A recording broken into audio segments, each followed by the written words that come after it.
Now to Project Drive Safer, TMJ4's commitment to combating reckless driving over the next 12 months. And it's not just a Milwaukee problem. City leaders need help from the state. The I-Team's Sean Gallagher went to Madison to talk to Governor Tony Evers about how he plans to tackle reckless driving in his next term. To make an impact on reckless driving, the City of Milwaukee is focused on making improvements in infrastructure, education, and public safety. But all of that will take more money, and to do so, they're going to need some help from the people in Madison. Governor Tony Evers says in order to make impacts for Milwaukee, he's looking to increase shared revenue. Reckless driving is an issue, believe me. And it's been on the rise during the governor's first term. Having people die and be unsafe on the roads is not an acceptable alternative. So whatever we can do to make that happen. Statewide, driving deaths are down compared to the 4 years before. But in Milwaukee County, we've seen a drastic jump, a 14% increase during that same time frame. What do you attribute all this to? Well, to some extent the economy, but reckless driving with young people certainly is an issue. And as I said before, infrastructure issues, driver's education, those are two things I know we can do to make a difference. Infrastructure issues are a focus in the City of Milwaukee, committing money towards road diets, rapid implementation projects, and more permanent fixtures like refuge islands and concrete bump outs. But some of the city's most deadly roads, Capitol Drive and Fond du Lac Avenue, are considered state highways, so the city has its hands tied.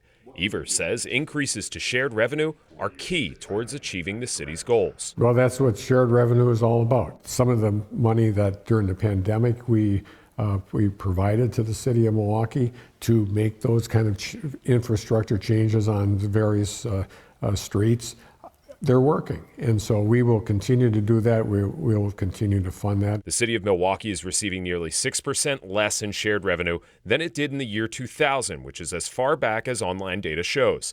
Evers hopes an increase in shared revenue would provide more money for drivers' education as well. But we know from Milwaukee Police Department data, the average age of reckless drivers cited by police since 2017 has been 26 and a half years old. How do you address those who aren't the youngest? Well, then if they've already had driver's education or past that age, we have to, obviously law enforcement issues, and that goes directly to the shared revenue piece that we're going to have a significant increase. I also will be proposing giving the city an ability to do a referendum for a sales tax. So those types of things will provide the resources. I also reached out to Speaker Robin Vos. His office says before making any commitments, Vos would like to meet with Evers and discuss legislative priorities with the caucus. I talked to Governor Evers about a number of topics around reckless driving. When it comes to red light cameras, he says he's open to a discussion about it, something the state legislature will look into in its next session.